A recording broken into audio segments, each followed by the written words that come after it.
Salut tout le monde et bienvenue à un café avec votre député Sébastien Lemire. Bonjour. Salut! Bonjour Guylaine, bonjour, content de te retrouver. Bien, contente aussi, ça fait tellement longtemps, là, me semble que ça fait un mois qu'on ne s'est pas vu. Tout à fait. Puis là, t'es parti à Go, en voyage, puis pas des petits voyages, là, des grands.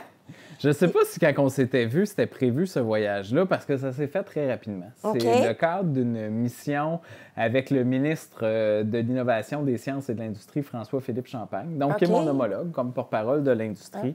Et ça arrive de temps à autre que des ministres, dans leur mission, invitent des députés de l'opposition. J'avais participé il y a un an à une mission à Washington avec la ministre Ng, la ministre du Commerce international. Donc, ça intéressait à toute la question des véhicules électriques et tout l'échange commercial qu'il y a avec les États-Unis. Moi, je m'intéressais aussi à la question de la crise du bois d'œuvre que ça avait dans le contexte du Build Back Better Act. Donc, la vision de Joe Biden, c'était de dire qu'une voiture doit être produite 100% aux États-Unis pour recevoir des subventions. Évidemment, ça a tout un impact au niveau des acheteurs. Et si l'auto qui, normalement, traverse la frontière canadienne à peu près 45 fois, bien, si elle doit être 100% aux États-Unis, bien, il n'y a plus de frontières. Donc, on ferme finalement des usines au Canada, nécessairement pour avantager l'économie américaine. Et là, bien, c'est de faire comprendre aussi aux Américains dans ce contexte-là, hey, vous avez peut-être besoin de nous autres parce que c'est pas nous, les minéraux critiques stratégiques pour la filière batterie, c'est la Chine. Donc là, ça pose problème. Mais cette même géopolitique-là nous occupait encore plusieurs mois plus tard, donc quand je suis parti au mois de novembre, au Japon et en Corée. Donc, c'est la même géopolitique. Donc, le même joueur chinois qui a pris le contrôle, notamment des minéraux critiques stratégiques, 80% du lithium est produit par la Chine. Mais c'est un exemple parmi d'autres, là, tu sais. Mais la Chine qui, au même titre la Russie, a une approche internationale qui fait craindre reculer beaucoup de pays, dont évidemment le Canada, mais aussi le Japon et la Corée. Donc, eux autres qui ont été très dépendants au niveau des exportations, ces deux pays qui sont plutôt petits par rapport à la masse de personnes qu'ils ont, quoi, 150 millions au Japon, 60 millions en Corée, pour des territoires qui sont pas beaucoup plus gros que l'Abitibi-Témiscamingue, bon, un peu quand même à peu près, tu sais, ça paraît. Et donc, ils sont dépendants au niveau des ressources alimentaires, évidemment, tout ce qui est nourriture, au niveau des minéraux critiques stratégiques dans le contexte actuel, toute la chaîne d'approvisionnement. Donc, ils ont besoin de partenaires. À partir du moment que c'est plus la Chine, vers qui ils vont.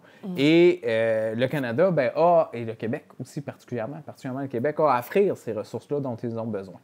Donc, il y a une opportunité là qui est intéressante, même si ce sont deux pays qui, historiquement, deux relations internationales qui, historiquement, n'ont pas toujours été exploitées comme tout le potentiel que ça a. Maintenant, il y a une effervescence. C'est ce que j'ai pu sentir sur le terrain, vraiment, entre des gens d'affaires qui ont besoin d'avoir accès à la ressource puis qui ont le goût d'investir, qui trouvent chez nous un partenaire qui a une réputation d'être sûr, d'être efficace, d'être vert. Donc, on veut vraiment développer ces marchés-là. Et ça, c'est gagnant. Puis là-dessus, moi, je lève mon chapeau à François-Philippe Champagne parce que, d'abord, c'est un ministre qui a une sensibilité pour le Québec. C'est un député du Québec, de Saint-Maurice-Champlain, donc Shawinigan, mais aussi jusqu'à La Tuque en Mauricie. Et heureusement, parce que c'est pas tous les ministres qu'on sent qui ont une sensibilité pour le Québec. Puis quand on voit, quand on pense au développement automobile, bien souvent, c'est le sud de l'Ontario pour l'économie canadienne. T'sais. Lui a une préoccupation pour le Québec, particulièrement le secteur de Bécancour, qui est la vision aussi de la politique du Québec, qui, eux, avaient déjà commencé depuis plusieurs années, avant même le Canada, de développer une vision stratégique sur les minéraux critiques stratégiques et la filière batterie. Donc là, on en est là. Comment profiter de ces avantages-là? On offre des ressources. Eux ont besoin de ressources et le maillage est gagnant. Pourquoi toi? Pourquoi tu as été choisi? C'est parce qu'effectivement, dans ce contexte-là, j'étais le seul de l'opposition. Washington, chaque parti était représenté. Je pense qu'il y a beaucoup d'éléments. D'abord, parce que c'est un dossier que je nomme souvent dans les rencontres au comité de l'industrie à cause du volet des minéraux critiques stratégiques dans lequel on est une région de minéraux critiques stratégiques. On le sait, hein, la MRC ici, avec la Motte et la Corne, le projet de Sayona, on a le lithium. Donc, de pouvoir avoir quelqu'un qui, autour de la table, soit capable de dire « Hey, les ressources que vous avez besoin, on les a chez nous. On veut faire faire affaire avec vous. On a des mines qui sont de l'exploration qui se fait de plus en plus. Puis même, une des conséquences du réchauffement de la planète, c'est qu'aussi, on est capable d'aller beaucoup plus loin dans le nord du Québec maintenant. Du mont lithium aussi, du mont, pas lithium, nickel, à proximité aussi, fait partie des minéraux critiques stratégiques. Donc, même la MRC ici d'Abitibi, qu'on ne dirait pas qu'elle est une MRC à proprement minière parce qu'on connaît en Abitibi la faille de Cadillac. Mais en dehors de ça, il y a moyen de pouvoir développer. Puis moi, c'est le message que j'espère que les gens vont retenir de mon passage-là, c'est que on peut développer un pôle d'excellence en Abitibi-Témiscamingue sur les minéraux critiques et stratégiques, mais il faut bouger maintenant. Donc, les entreprises qui ont le goût d'aller vers ça, particulièrement au niveau de l'exploration en ce moment, puis il y a des crédits qui sont disponibles. On vient de voter C32 cette semaine, dans lequel ces crédits-là deviennent disponibles pour l'exploration. Puis on pense que le gouvernement va accélérer aussi toute la notion d'approbation gouvernementale qui, généralement, peut prendre 7 à 10 ans, construire une mine là, entre... Le moment où c'est décidé, bien là, ça risque d'aller en accélérer parce que la demande mondiale, elle est immense. La demande intérieure, elle est immense. Et donc, on a une opportunité d'action en Abitibi-Témiscamingue qui est fantastique. Puis moi, à ça, je veux rajouter aussi tout notre savoir institutionnel, là. Tout ce qui se fait par l'Université du Québec en Abitibi-Témiscamingue, par l'UQAP, par le CETRI, notamment sur la restauration des sites, sur le potentiel des sites, sur la notion environnementale aussi, qu'on accompagne ça. Parce que le critère environnemental va devenir de plus en plus important. Surtout à l'international, quand on veut vendre, puis pour obtenir des subventions. Est-ce que nos mines sont vertes? Est-ce que les procédés qu'on utilise sont verts? Les procédés d'extraction, etc. Comment qu'on peut verdir notre secteur minier? Bien, c'est une opportunité à saisir. Puis le savoir institutionnel, bien, on l'a ici notamment. Bien, je te remercie des explications que tu m'as données par rapport à ça. Donc, c'est très intéressant. Et là, on voit pourquoi qu'ils t'ont amené avec eux justement, en Corée. Et c'était où, en Corée? Corée du Sud? Donc, Corée du Sud, évidemment. Du Sud. Corée du Nord, c'est un peu plus... pas que ça serait pas intéressant, mais qu'on... Enfin, non, c'est vraiment la Corée du Sud. J'étais à Séoul de ce côté-là. J'ai pas participé à toutes les rencontres stratégiques du ministre. Des fois, s'il y avait des négociations à faire, j'y étais pas nécessairement. Puis ça, c'est tout à fait normal. Mais les rencontres avec les gens d'affaires, les grandes tables de discussion, j'en faisais partie. Sinon, j'ai pu participer du côté de Nagoya, au Japon, de visiter l'usine de Toyota et Subaru, qui avait les chaînes de développement des véhicules électriques. Donc, tout ça est très intéressant, très formateur, mais c'est vraiment, comme je leur dis, l'effervescence des gens de pouvoir dire « Hey, moi, nous autres, du lithium, on en a chez nous. » Puis, tu sais, des compagnies, tant qu'ils font différentes étapes de procédés de batterie, évidemment, tu as des gros joueurs comme Panasonic, Samsung, Hyundai et autres qui ont été rencontrés, mais tu as des producteurs, exemple, de cathodes. Fait que là, notamment, est-ce qu'on peut faire cette transformation-là chez nous, en Abitibi-Témiscamingue? Pour moi, la réponse est oui. Puis un des besoins, c'est de l'acide sulfurique. Oups, on en produit à la fonderie Horn. Donc, on devient vraiment une opportunité. Pour l'instant, l'attrait au Québec, là, c'est vraiment la région de Bécancour. Puis le gouvernement du Québec a mis l'accent là-dessus. Mais ça va être plein bientôt, ça, probablement. Donc, on va avoir à développer des nouveaux marchés. Puis moi, quand je pense justement à nos mines, bien, si on peut faire plus d'étapes de transformation sur place, qu'on la fasse pour vrai, qu'on change le paradigme des mines, là. C'est pas juste vous créez quelques jobs, mais vous prenez la ressource puis partez avec. Parce que la propriété de la ressource est importante. Puis qu'est-ce qu'on en fait avec? Donc, oui, il y a une opportunité à saisir pour la région. Très intéressant. Donc, on aime ça. Là, je t'amène ailleurs, là. Ailleurs. Je veux avoir ta réaction sur ce qui s'est passé cette semaine où le gouvernement a confié à une firme détenue par la Chine un mandat pour rendre sécuritaire le réseau de communication de la GRC. Qu'est-ce que tu en penses, toi, de ça? Disons qu'ils l'ont échappé. Disons que c'est très inquiétant parce que tous les précédents de la Chine démontrent que lorsqu'ils qu'ils réussissent à brancher, que ce soit même la compagnie Huawei qui a été bannie récemment au Canada, ils prennent les données puis ils vont retransmettre sur des serveurs. Tu sais, ça s'est fait dans plusieurs pays, l'Afrique notamment, dire regarde, on vous offre des contrats, on participe à votre développement, etc. Mais qu'est-ce qu'on se rend compte? La nuit, il n'y a pas un employé dans la place, mais les données s'en vont vers la Chine. Et actuellement, ce qui est le plus inquiétant là-dedans, c'est que nos ordinateurs sont peut-être pas assez performants pour traiter l'ensemble des données qui sont recueillies. Mais assurément, ces données-là, ils sont stockés. Ils existent quelque part. Et lorsqu'on va arriver à développer davantage l'intelligence artificielle, puis là, on travaille sur un projet de loi notamment sur l'intelligence artificielle. Ça fait l'objet mes rencontres au Japon, d'ailleurs, il y avait le grand sommet du partenariat global sur l'intelligence artificielle qui était là, dans lequel le Québec, on est des leaders avec la France notamment, du premier sommet DigiPi. Fin de la parenthèse, l'intelligence artificielle s'en vient, les ordinateurs quantiques qui permettent de faire tellement plus d'opérations simultanées que ce qu'on est capable de faire. La puissance des ordinateurs d'ici quelques années va être quintuplée. Donc, tous nos systèmes de protection actuels vont tomber caduques. Tu sais, un mot de passe en disant, bon, ben, le temps que l'ordinateur vérifie toutes les 10 000 possibilités à faire 10 milliards de possibilités, ben, les ordinateurs, bientôt, vont être capables de le faire très rapidement. Donc, de scanner l'ensemble des données qui sont cumulées par des pays comme la Chine, on ne peut pas prendre de chance de ce côté-là. On comprend que ça a été échappé, mais il faut faire la lumière là-dessus. Je pense que ça se fera par l'objet de comités parlementaires prochainement, possiblement l'industrie. Il y a une motion qui a été amenée en ce sens-là. Peut-être la sécurité publique, peut-être le comité des affaires sino-canadiennes. Mais vraiment, il faut comprendre comment une aberration comme celle-là a pu se faire parce que c'est tous les contrats. On le sait, tous les contrats, c'est de donner accès à des systèmes informatiques à des gens qui ont aussi un autre intérêt. Regarde, on l'a vu, Hydro-Québec a été vulnérable là-dessus aussi. Mais oui. Et c'est sûr qu'il faut faire une attention pour ne pas tomber dans une peur de l'autre à travers ça. Mais c'est sûr que les précédents d'une compagnie chinoise, surtout quand il y a des actifs qui appartiennent à l'État chinois, il faut être extrêmement vigilant là-dessus parce qu'on peut devenir extrêmement vulnérable. Oui, exactement. Mais il va y avoir de la lumière à faire là-dessus. Puis c'est, mais bon, eux plaident l'erreur de bonne foi, là, mais on peut pas. C'est ça. Non. C'est une ingérence qui est grave, là, de laisser son pays au dépens d'un autre pays, là, comme la Chine. En même temps, on ne se fait pas d'illusions. Je veux dire, mon iPhone, je suis convaincu que toutes les données sont stockées. Puis si c'est pas aux États-Unis, si c'est pas à Chine, c'est aux États-Unis. C'est sûr. Il faut être extrêmement vigilant sur les données qu'on laisse aller. En acceptant sur une application, des fois, acceptez-vous toutes ces conditions-là. On ne les lit pas, on accepte. Puis on ne sait pas dans combien de temps que ces données-là vont pouvoir être croisées et donner des résultats. Bref.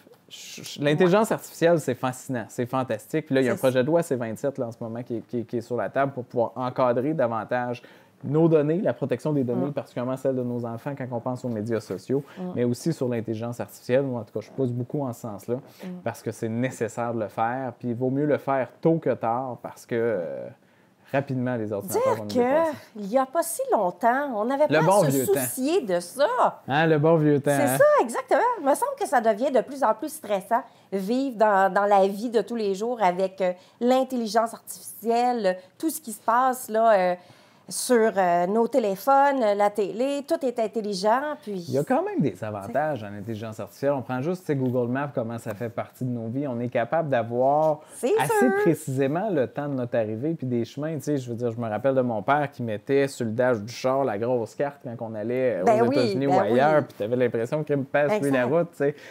C'est quand même beaucoup plus facile. Ce qui se passe en ce moment, c'est des avantages. C'est plus facile, mais c'est moins sécuritaire. Il peut y avoir des dérapages aussi, puis il ne faut pas faire trop confiance aux machines, malgré tout. C'est ça. Quand tu es rendu que tu as des autos qui conduisent pour toi, là...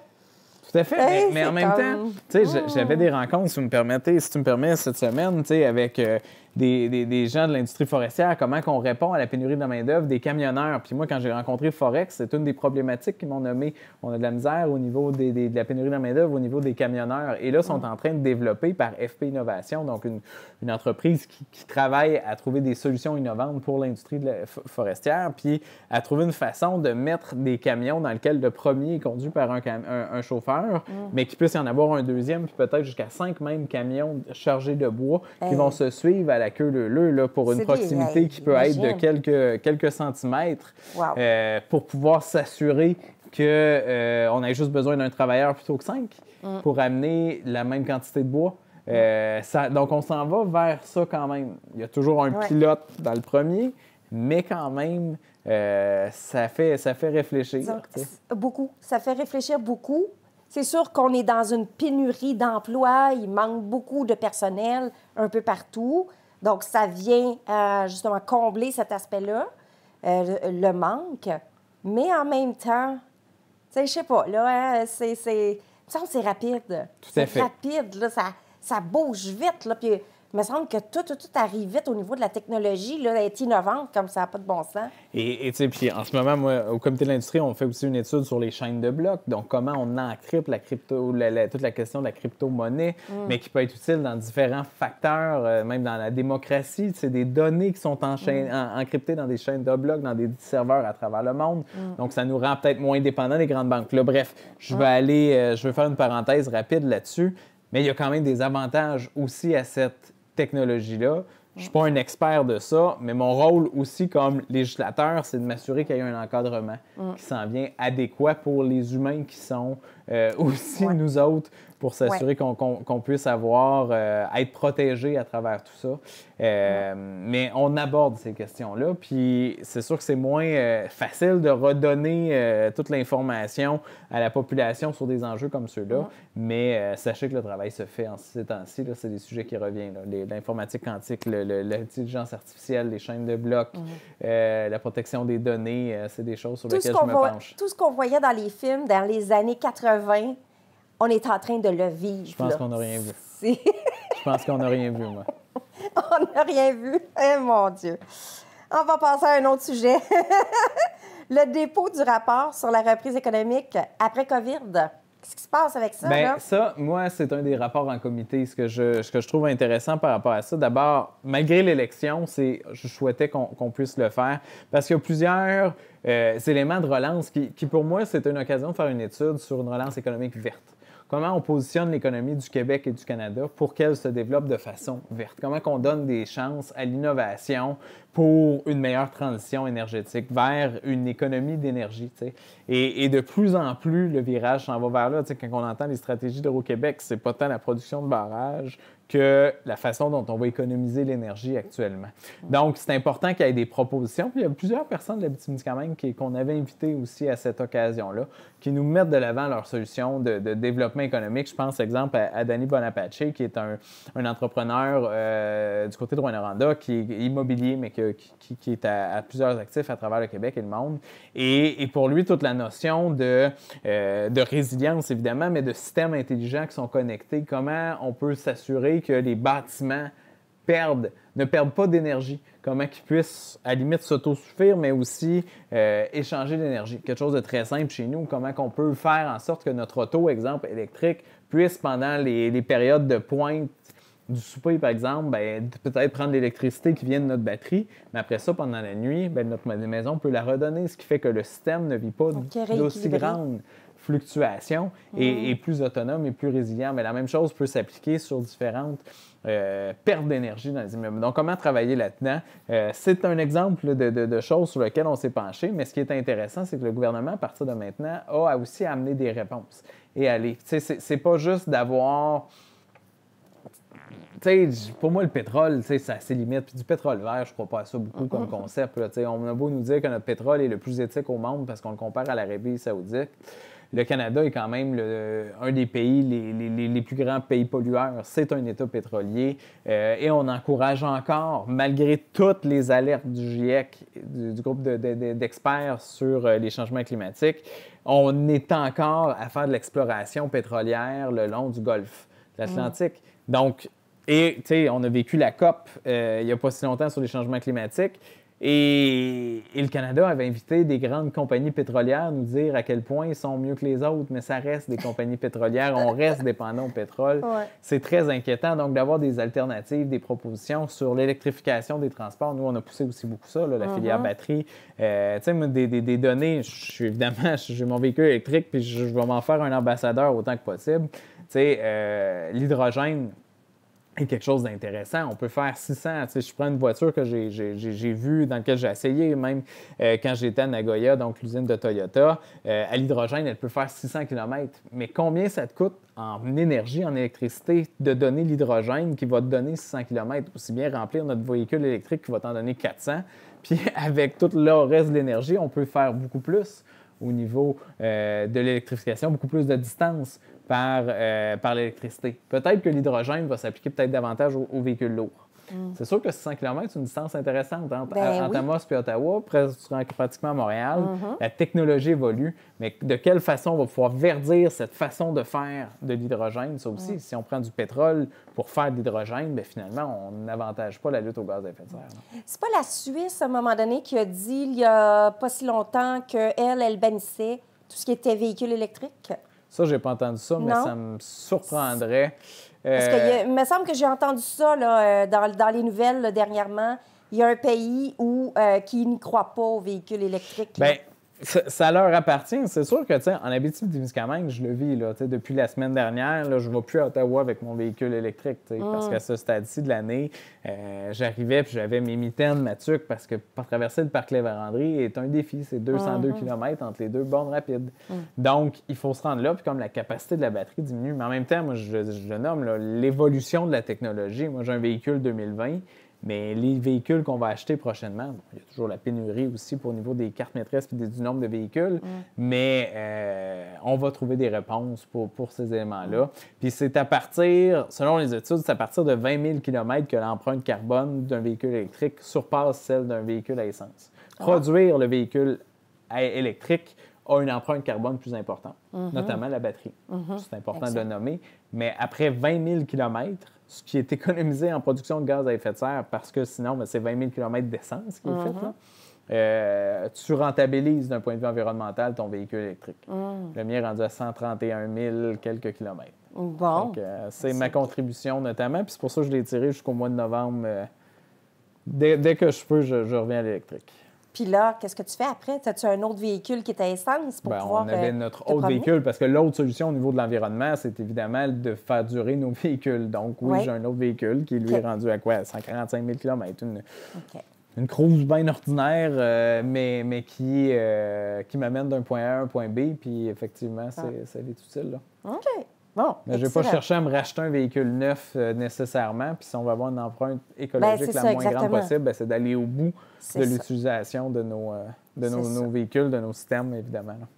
Un autre point, demande d'une enquête publique sur les abus sexuels physiques. Tu t'intéresses à cette cause-là au niveau du sport? Au niveau dans les sports, bien, ça fait partie de mes responsabilités. Donc, vous savez, il y a eu tout l'enjeu de Hockey Canada qui m'a mobilisé beaucoup de temps. D'ailleurs, mardi prochain, il va y avoir le juge Cromwell qui a fait le rapport interne sur Hockey Canada, qui a peut-être été le dernier clou dans le cercueil, finalement, de Scott Smith puis de la haute direction, qui aura mené à sa démission.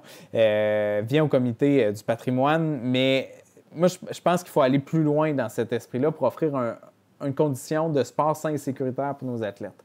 Il y a toute une politique canadienne du sport qui existe depuis plusieurs années puis qui va être renouvelée prochainement en février par la ministre. Puis moi, j'ai confiance dans cette démarche-là, mais ce que je me rends compte, c'est que ça va peut-être pas assez loin pour pouvoir nommer des choses. Puis l'idée d'une enquête publique, c'est de comprendre c'est quoi les mécanismes qui font en sorte que une personne qui est victime d'abus, c'est souvent dans la relation entre un athlète et son entraîneur ou une personne d'autorité, et ça peut être des abus de nature, évidemment, physique, de nature psychologique, de nature sexuelle ou autre, financière, évidemment, dans le milieu du sport, une menace de garder une place ou non vers un comité olympique et autres. C'est très présent dans le sport au Canada. On s'en rend compte dans plusieurs disciplines. Ces gens-là sont en train de témoigner, notamment les athlètes victimes au comité de la condition féminine, pour pouvoir poursuivre ces démarches-là. Mais une enquête publique pour comprendre c'est quoi les mécanismes qui font en sorte que on n'est pas capable de poser une action quand un athlète porte plainte, puis que l'entraîneur ou en tout cas la personne devient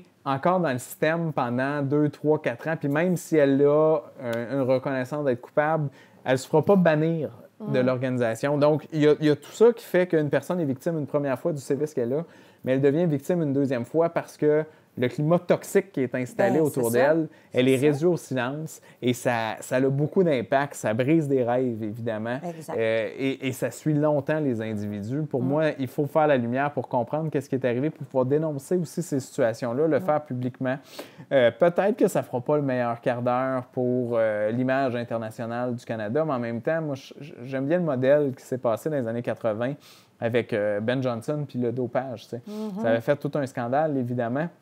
Mais une commission qui a été créée, la commission Dublin, dans laquelle un gros rapport de 100 pages a été fait, mais qui a eu des recommandations. Et à partir de là, le Canada est devenu un leader dans la lutte antidopage. Le Centre antidopage international est installé à Montréal. Donc, pourquoi ne pas refaire la même chose sur la condition pratique de nos athlètes pour s'assurer que le sport demeure sain et sécuritaire? Puis moi, je suis convaincu que plus le sport va être pratiqué d'une façon agréable, saine et sécuritaire, positive, plus on va être capable de pouvoir avoir un bassin d'athlètes qui va être beaucoup plus grand, plus on va améliorer nos saines habitudes de vie. On risque d'avoir même un avantage au niveau des coûts du système de santé. Mais plus il va y avoir d'athlètes, plus on va être capable de gagner aussi des médailles d'or. Là.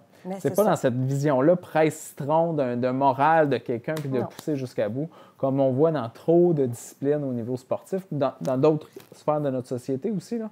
Mais je pense qu'il faut aller au bout de ça. Il faut nommer la façon dont les gens agissent pour prendre contrôle des fois d'un athlète et le dénoncer parce que ça s'opère en ce moment. Puis tant que ça ne sera pas dénoncé, ces gens-là vont continuer.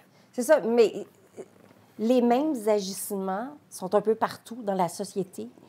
C'est juste que souvent, on n'en entend pas parler et les gens ne diront rien non plus.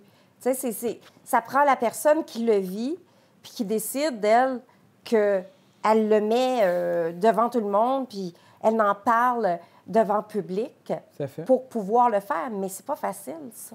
C'est pas facile de sortir de là. C'est effectivement quelque chose de très difficile. C'est pour ça que je pense que moi, mon rôle comme élu, comme député, c'est d'y prêter ma voix puis de ne pas reculer sur cet enjeu-là. C'est pas facile à négocier avec les autres partis pour pouvoir faire avancer. C'est très difficile. Les libéraux ont leur vision de la chose, les conservateurs aussi.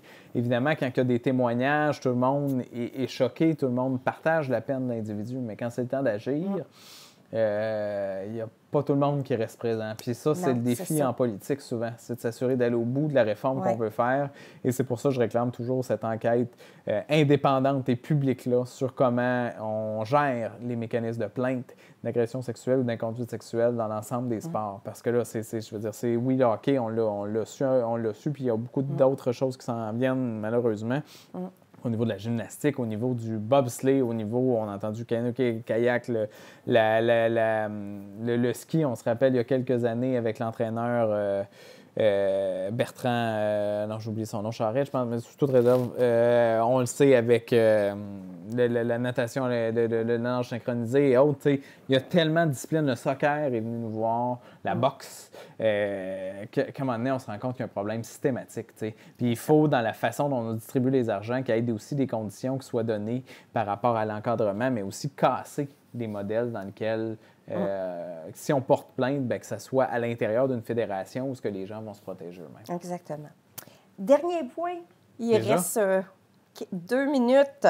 En 2 minutes, es-tu capable de nous parler de l'amélioration de l'offre du transport aérien régional? Bien, malheureusement, on n'est pas encore dans un contexte d'amélioration, mais je veux juste nommer que c'est quelque chose sur lequel on a sollicité des rencontres avec le bureau du ministre Al Gabra pour que les choses changent dans la région. Notre offre de service, elle est d'abord diminuée énormément, évidemment, particulièrement du côté de Rouyn-Noranda, mais c'est la même chose du côté de Val-d'Or. Et là, ce qu'on se rend compte aussi, c'est qu'il y a beaucoup de vols qui sont annulés. Donc, déjà, ceux qui sont affichés, auxquels les gens ont des réservations, bien, il y a des annulations fréquentes. De ça, ça a des conséquences pour les individus. On n'est plus un aéroport qui est jugé fiable. Il y a même des compagnies de la région qui vont recommander d'aller prendre leur avion à North Bay ou Sudbury parce qu'on n'est pas sûr que les vols vont vraiment partir de Rouyn-Noranda. Donc, cette situation-là doit absolument changer. Donc, on a exposé, notamment à partir, puis je veux le nommer, d'un article de Radio-Canada, de Jean-Michel Côte-Noire, qui a exposé ça, de voir plusieurs témoignages de gens, puis on se rend compte qu'à la cumul des témoignages, bien, c'est quelque chose qui est vraiment une lacune. Et il faut être capable de trouver des solutions. Ça passe notamment par une plus grande place de la concurrence ou en tout cas d'avoir des transporteurs aériens qui ont le goût d'offrir un service qui soit à la fois fiable, fréquent. La fréquence est un enjeu très important, la fiabilité, qui soit évidemment sécuritaire, mais qui soit aussi abordable.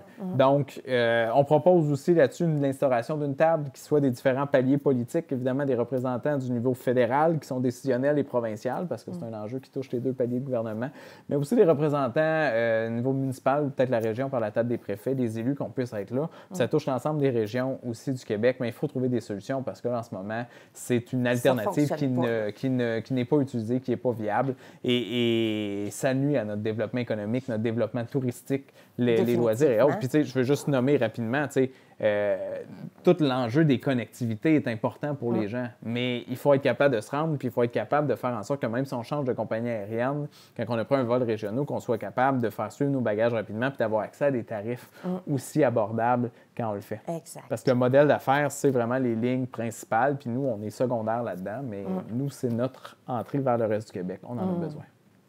Merci beaucoup, Sébastien. C'est ce qui se passe dans un mois en politique. Écoute, c'est un tourbillon. C'est un tourbillon. Je ne sais pas comment tu fais pour vivre ta vie. Olé, olé. Là, je vous cache pas que j'ai hâte aux vacances. Je vous cache pas que j'ai hâte aux vacances, surtout que, tu sais, mes comités le lundi matin, jeudi soir, cet automne, là, j'étais beaucoup de rouler de nuit. Je suis revenu de la nuit, je savais quoi, 2-3 heures du matin, sinon j'y arrive pas. Fait que j'ai hâte aux vacances. Je comprends. Fait que je te souhaite des joyeuses fêtes. Merci, toi aussi. Profites-en bien. Nous, on se voit en janvier? Tout à fait. Bon. Tout à fait. Le Parlement reprend le 31 janvier. Donc, d'ici là, avant que ça reprend avec les priorités, ça va être. Fait que tu vas venir nous parler de ton bon temps avec ta famille.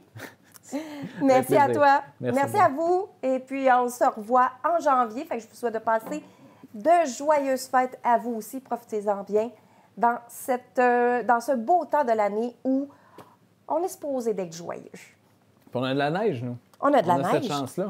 Ben oui, comparativement à Montréal. À Gatineau, il n'y en a pas beaucoup. Bye tout le monde.